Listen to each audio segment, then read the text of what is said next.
위클리 브리핑 시작합니다. 안녕하세요. 김주영입니다. 오늘 키움증권에서 최재현 연구원님 그리고 김유미 팀장님과 함께 시장 전망 같이 한번 체크해 보도록 하겠습니다. 안녕하세요. 네, 안녕하세요. 안녕하십니까.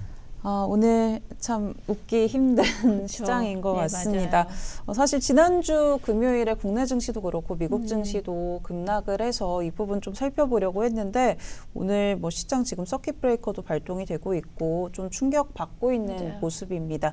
이렇게 급락하고 있는 배경들부터 우선 살펴보도록 하겠습니다. 네, 우선 이제 지난주 미국 증시도 금요일에 이제 하락 마감을 했습니다. S&P가 이제 2.6% 정도, 그 나스닥이 4% 정도 하락을 했는데, 네. 이제 그 중에 이제 가장 큰 역할을 했던 게 아무래도 반도체 관련된 기업들이었습니다. 그 전날 발표가 됐던 이제 브로드컴의 실적에서도 이제 해당 기업에 대한 뭐 실적 자체는 좋았습니다만 향후 가이던스에 대한 부분들이 시장 기대를 좀 충족시키지 못했다라는 부분들이 차익 매물을 좀 이끌어내는 요인으로 작용을 했고, 이제 금요일 미국장에서도 좀 더 그런 하락세가 이어지는 모습이었는데요. 네, 거기에 더해서 이제 그 금요일에 발표가 된 이제 미국의 고용 지표들이 네. 시장의 좀 예상치를 상회하는 결과를 보여줬습니다. 시장 컨센서스가 이제 비농업 신규 고용이 한 8.5만 건 정도였는데 실제로 발표된 게 이제 17만 건 정도로 시장 예상을 크게 좀 상회하다 보니까 네. 이제 안 그래도 최근에 이제 미국과 이란 간의 그런 이제 협상 타결 소식이 지연이 됨에 따라서 이제 국제 유가에 따른 인플레 부담감이 이어지고 있는 상황이었는데 거기에 더해서 고용까지 생각보다 좀 견조한 모습들이 나타나자 시장에서 그럼 금리 인하 또는 뭐 동결에 대한 것보다도 더 넘어서 금리 좀 올릴 수 있는 거 아닌가 뭐 네. 이런 좀 우려들이 반영됐던 것 같습니다. 이제 그러다 보니까 시장 금리가 좀 이제 갑작스럽게 좀 많이 오르기 시작했고 이제 그런 부분들이 특히나 뭐 성장주에 좀 할인을 적용한다 뭐 이런 이제 로직이 항상 이제 성장주의 강세장에서는 네. 불거지게 마련인데 그 전에 이제 반도체 관련 기업들의 실적 가이던스가 좀 시장에서 기대를 못 미쳤던 상황에서 이런 모습들이 좀 가중이 되면서 이제 미국 증시도 좀 하락을 좀 크게 했던 걸로 이제 지난주 마감을 했습니다. 그러니까 자본 지출에 대한 부분들이 다시 우려로 좀 바뀌었던 모습들도 확인이 됐고 고용 지표 이제 이야기를 해주셨는데 사실 예상치 상회를 하긴 했는데 또 질적으로는 그렇게 좋은 건 아니다라는 이야기도 있더라고요. 그런데 시장이 헤드라인에 좀 주목한 이유는 어떤 건지도 좀 살펴보도록 하겠습니다. 네, 뭐 말씀해주신 대로 이게 실제로 좀 안에서 낱낱이 뜯어 보면은 거의 실제로 좀 고용된 부분들이 이게 뭐 질적으로 좀 지속 가능한 뭐 그런 일자리인가에 대한 부분들도 좀 이제 논의를 해봐야 되는 부분들이지만 네. 시장에서는 일단 그 헤드라인 자체에 좀 더 민감하게 반응했던 것 같습니다. 이게 뭐 최근에 올라왔던 증시의 상승 속도 때문이라고 저는 좀 생각을 하는데요. 아무래도 뭐 한국의 속도는 더더군다나 빨랐지만 미국 역시도 지금 이제 그 반도체 관련된 뭐 삭스 지수도 그렇고 네, 관련 엄청 기업들이 급격하게 올랐으니까. 네, 그래서 이제 거의 올곧게 우상향하는 모습들이 이어졌던 네. 상황이었기 때문에 그런 모습들이 좀 이제 전체적인 헤드라인으로 봤을 때 이게 시장 컨센서스를 좀 이제 상회했기 때문에 뭐 이런 게 최근에 뭐 통화정책 경로에 대해서 좀 다른 좀 노이즈를 만들어낼 수 있지 않을까라는 걸로 좀 작용을 했던 것 같고 이런 것들을 저희가 이제 쉽게 항상 체크해 볼 수 있는 게 CME 패드워치의 뭐 금리 뭐 인상 확률 부분인데요. 그게 이제 올해 연말까지도 뭐 동결에 대한 부분들이 훨씬 우세했는데 네. 이번 이제 고용 발표 이후로 25bp 인상하는 게 올해 이제 12월 기준으로 47% 정도로 올라섰습니다. 네. 그래서 이런 부분들이 좀 시장이 경계를 하고 있다라고 저희가 좀 볼 수가 있을 것 같습니다. 확실히 이야기해 주신 대로 6월에 이제 FOMC 있는 부분에 대해서 금리 인상까지는 아니더라도 좀 매파적인 이야기가 좀 더 커질 거다라고 보고 있는 것 같은데요. 그럼 팀장님께서는 국채금리 이번 주에는 좀 어떻게 움직일 걸로 보고 이번 계실까요? 주에는 10년물 기준으로 지금 4.5를 넘어섰는데요. 네. 아마 그 레벨에서 계속 좀 높게 요즘 유지되지 않을까라고 보고 있어요. 그 이유는 뭐냐면 앞서 언급했듯이 5월달 미국 고용 보고서가 사실 질적으로 보면은 이번에 고용 증가가 뭐 지방 정부라던가 레저나 숙박업 위주로 고용이 늘었기 때문에 질적인 측면에서는 조금 여전히 취약한 부분이 사실입니다. 근데 문제는 헤드라인 숫자가 너무 잘 나왔기 때문에 연준의 긴축이 이제 금리 인하는 좀 어렵고 동결된다 하더라도 그 이후의 스텝은 인상이 아니겠냐라는 경계감들이 있고요. 특히 이번 주에 미국의 이제 소비자 물가나 생산자 물가가 발표가 되기 때문에 컨센서스가 지난달보다는 좀 높을 걸로 보고 있는데 최근에 기업들이 어떤 지불 가격 지수나 그런 걸 보면은 조금 더 높게 형성되고 있어서 네. 만약에 컨센을 상회했을 경우에는 시장 금리에는 조금 더 상승 압력으로 작용할 소진이 있습니다. 확실히 이번 주에 뭐 CPI 같은 것들도 좀 체크를 해봐야지 시장이 좀 더 안정화되지 그렇죠. 않을까 맞아요. 그런 생각은 들고요. 그렇다면 환율 부분도 좀 저희가 따져봐야 될 것 같은데. 환율도 네. 사실은 같은 맥락으로 볼 수가 있을 것 같은데요. 최근에 원달러 환율이 급등했던 요인은 크게 두 가지로 볼 수가 있습니다. 네. 첫 번째는 아까 말씀했던 것처럼 연준의 긴축에 대한 우려 때문에 달러가 강세를 보인 점이 하나 있고요. 두 번째는 국내 주식시장에서 외국인들이 순매도수가 지속된 점이 좀 불가피한데 그럼 현재 시점에서 봤을 때는 이 두 가지 요인들이 빠르게 해소될 수 있느냐가 사실은 좀 관건입니다. 그런 측면에서는 사실 달러 부분들은 말씀했듯이 물가라던가 6월 FOMC를 확인해야 하기 때문에 네. 달러는 당분간은 조금은 이제 상승 요인이 우세한 상황이기 때문에 원달러 환율도 외국인 매도세가 좀 진정이 어렵다라고 본다면 당분간은 1,500원대 중후반에서 좀 높은 변동성을 보이지 않을까라고 보고 있어요. 그러니까요. 그 금융위기 이후에 뭐 역사적 네. 고점이다 근데 그때랑 이러더라고요. 차이점은 뭐냐면은 네. 그러면 그때 당시에 비해서 우리나라의 펀더멘털이 굉장히 안 좋은가 그렇진 않습니다. 왜냐하면 경상수지는 반도체 수출 때문에 사상 최대치를 기록을 하고 있는데 네. 대외적인 요인에 의해서 된 거기 때문에요. 사실 내부적으로 할 수 있는 여력은 좀 제한적이고 이 부분들을 얼마만큼 빠르게 완화되는지 여부가 중요할 걸로 보고 있습니다. 결국에는 좀 지켜봐야 되는 상황이 네, 아닐까. 그렇죠. 네, 맞습니다. 그런 생각이 들고요.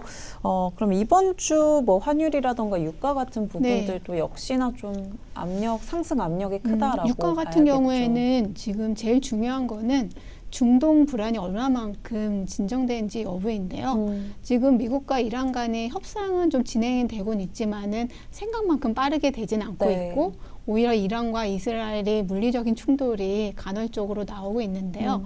이번 주에 이제 미국 쪽에서 이란과의 협상을 어느 정도 진전시키는지 여부가 사실 유가와 관련해서는 중요할 걸로 보고 있고 네. 현재 WTI 기준으로는 90달러 한 초반에서 움직이고 있는데 90달러 밑으로 가게 되면 약간 인플레나 그런 부분들이 조금 완화될 여지가 있지 않을까라고 보고 있습니다.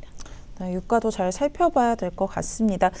그렇다면 그 밖에 이번 주에 좀 저희가 주목해 볼 부분 어떤 게 이따 있을까요? 주식 전략 쪽에서도 말씀을 좀 드리겠지만은 가장 첫 번째 중요한 거는 미국의 물가 지표들이 어떻게 나오는지가 중요합니다. 그러니까 시장의 컨센서스가 이미 지난달보다는 높을 걸로 전망하고 있기 때문에 컨센에 부합한다라고 보면은 시장 충격은 좀 제한적일 수 있는데요.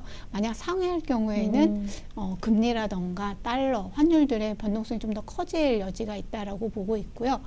다른 한편으로는 FMC나 이런 부분들에서 이제 어느 만큼 이제 연준 의원들이 발언들이 네. 매파적으로 나오는지 그런 부분들, 국내 주시장에서는 외국인들의 매도세가 진정되는지 부분들이 우리 금리라던가 환율 측면에서는 좀 봐야 되는 변수가 아닌가라고 보고 있습니다.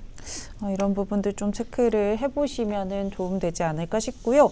그 밖에 좀 일정적인 부분들 추가적으로 살펴보도록 하겠습니다. 어떤 것들이 있을까요? 네, 저희 위클리 자료에 보면 이제 주간 이번 이벤트들이 있는데요. 네. 아까 이제 말씀해주신 CPI를 이제 제외하고더라도 이제 주식 종목 측면에서도 살펴볼 것들이 좀 있습니다. 네. 이제 11일 목요일에 있는 특히 오라클의 실적 발표가 이제 그 중에 하나겠는데요. 이제 지난주 있었던 브로드컴 실적 자체가 좀 시장의 컨센서스를 부합하지 못함에 따라서 약간 이제 반도체 관련주에 투심이 많이 밀렸었는데 네. 이제 오라클은 사실 이제 최근에 사모대출 시장에 대한 불안이 좀 제기될 때마다 같이 좀 엮여서 많이 얘기가 됐던 기업들이어서 뭐 어떻게 보면은 시장의 좀 기대치가 좀 낮아져 있는 상황이라고 저희가 볼 수가 있을 것 같아요. 그래서 이게 좀 시장의 실적 가이던스가 너무 좀 이렇게 부진하게 나오지 않는다라고 하면 어느 정도 최근에 좀 불안한 요인들을 잠재워줄 수 있지 않을까라고 생각해 볼 수가 있는 이벤트이고요. 네. 이제 그것보다도 더 시장에서 이제 특히나 글로벌 시장에서 많이 주목을 하고 있는 거는 12일 금요일에 있는 스페이스X의 이제 상장 이벤트입니다. 예정 네. 자체가 이제 금요일로 되어 있는데요. 현재 나오고 있는 그런 전망으로는 예상 시가총액이 뭐 1.75달러에서 2조 달러 수준으로 뭐 역대 뭐 최고의 규모에 좀 달하는 수준입니다. 다만 이제 저희가 좀 유념해서 봐야 되는 부분은 이제 해당 기업의 시총 자체는 엄청난 이제 메가캡이지만 유통 주식수 자체가 5% 정도 좀 불과하기 때문에 이제 이런 부분에서 기인하는 좀 차이에 저희가 유념해서 이번 주 시장은 좀 봐야 되지 않을까 이렇게 생각을 하고 있습니다. 확실히 개별 종목단에서 살펴볼 이벤트들이 있는데 오라클이라던가 또 이제 스페이스 X 관련해서 많은 분들 주목하고 계실 텐데 이 부분들 잘 체크를 해봐야 될 것 같고요. 그렇다면 미증시는 좀 이번 주 어떻게 움직일지 궁금합니다. 어떻게 전망하고 계실까요? 네, 뭐 미국 증시도 그 반도체 관련된 이제 기업들의 변동성이 확대되는 모습들은 좀 주 초반에 이어질 수 있을 거라고 생각을 하고 있습니다. 네. 특히나 주 중반에 있을 이제 물가 지표를 확인하는 흐름, 그리고 아까 말씀드린 뭐 오라클 같은 그 하이퍼스케일러들의 향후 이제 가이던스에 대한 부분들을 저희가 확인을 해야 될 것 같고요. 일부 이제 최근에 반도체 기업들의 주가가 좀 빨리 떨어진 거에 대해서 이제 메가캡 기업들의 IPO에 대한 부분들을 좀 얘기를 하고 있는 것 같습니다. 뭐 일견 이제 해당 기업들에 대한 투자 그 자금을 마련하기 위해서는 뭐 그 전에 있었던 수급들을 이제 저희가 특히나 이제 주가가 많이 올라왔던 업종이나 기업들을 통해서 약간 차익 실현하고 그걸 통해서 자금을 조달하는 흐름들을 생각해 볼 수가 있어서 그 부분도 뭐 일견 타당하다고 생각이 되는데요. 시장에서는 또 한편으로 패시브 자금들이 결국에 메가캡 기업들이 들어오면은 글로 쏠릴 수밖에 없기 때문에 기계적인 이제 수급 변화가 나타날 수 있다라는 얘기들도 하는데 이제 그 부분이 앞서 말씀드렸던 이제 유통 주식 비율 자체가 5%에 좀 불과하기 때문에 저희가 잘 알고 있는 뭐 나스닥이나 뭐 S&P 500 같은 주요 인덱스들은 이제 유통 주식 비율을 기반해서 그런 종목들의 이제 비중을 산정하고 있기 때문에 그 여파가 그렇게 크지는 않을 수 있다라고 생각해 볼 수가 있을 것 같아요. 더군다나 특히나 주요 BM이라고 할 수 있는 게 뭐 S&P 500 그리고 나스닥 100이라고 볼 수가 있는데 나스닥 100의 경우에는 그런 패스트 트랙을 도입을 해서 이번 스페이스X가 상장이 잘 되면은 빠른 시일 내에 그런 주요 이제 인덱스에 편입이 될 수 있게 했는데 S&P 500 같은 경우 이제 그렇게 할까를 좀 고민하다가 이제 본인들은 그렇게 하지 않고 기존에 있던 로직을 그대로 적용하겠다라고 해서 이제 주요 이제 BM 중에 하나인 S&P 500으로는 좀 시일이 걸릴 것으로 보이기 때문에 이런 뭐 패시브 단에서 보이는 뭐 기계적인 좀 영향은 저희가 우려하는 것만큼은 좀 크지 않을 수도 있어서 이런 흐름들을 저희가 뭐 이번 주 그리고 다음 주까지도 지켜봐야 될 것 같습니다. 네, 뭐 스페이스 X 수급 쏠림에 대한 이야기들이 굉장히 많은 상황이었는데 실질적으로 패시브 자금 측에서는 영향이 크지 않을 수도 있다라고 전망은 좀 해주신 것 같고요. 반도체주들의 변동성은 좀 계속 주시를 해봐야 되지 않을까. 네, 그런 생각이 듭니다. 그렇다면 국내 증시로 또 넘어와 보면요, 역시나 반도체 이야기를 안 해볼 수가 없는데 오늘도 사실 많이 빠지고 있잖아요. 투자 전략을 좀 어떻게 가져가 봐야 될까요? 네, 일단 뭐 변동성의 폭 자체는 뭐 미국 증시보다 한국 증시가 뭐 배로 클 수밖에 없는 상황이라는 걸 저희가 뭐 인지는 해야 될 것 같습니다. 항상 속도에 따른 부분들이 결국에 뭐 되돌려질 때 그 폭도 더 크게 나타날 수밖에 없는데요. 다만 이제 그 주요 해봐야 되는 포인트는 이제 글로벌 증시랑 맥을 동일하게 가져갈 것 같습니다. 뭐 물가 지표 그리고 빅테크 기업들 특히나 하이퍼스케일러 기업들의 가이던스일 텐데요. 근데 저희는 이제 이런 이벤트들이 최근에 뭐 금리가 이제 가파르게 좀 올라가는데 기인한 좀 이제 매크로 리스크에 기인한 부분이라고 생각을 하고 이제 펀더멘털이 뭐 단기에 뭐 하루 이틀 사이에 변한 경로는 아니니까 일단은 저희는 이제 해당 기업들에 대해서는 뭐 중기적으로는 뭐 저희 아직까지는 뭐 좋은 시각을 바라보고 있기 때문에 이렇게 시장이 좀 흔들릴 때는 이게 뭐 변동성 확대에 따라서 이제 바로 뭐 매수 매도로 급격하게 전환하시기보다는 일단 관망하거나 보유하고 있는 전략을 좀 그대로 유지하는 게 일단은 좀 변동성 장세를 견디는데 유리하지 않을까 이렇게 생각을 하고 있습니다. 네, 뭐 앞서 팀장님께서도 또 이야기해 주셨지만 물가 지표라든가 이런 부분들 확인해 봐야 되니까 뭔가 공격적으로 매수하기보다는 좀 관망하는 자세도 필요할 것 같다라고 이야기해 주셨고요. 다만 반도체에 있어서 이제 중장기적으로 여전히 긍정적으로 보고 계시다 보니까 이 부분도 참고해 보시면 좋을 것 같습니다. 그 밖에 좀 더 이야기해 주실 부분 있을까요?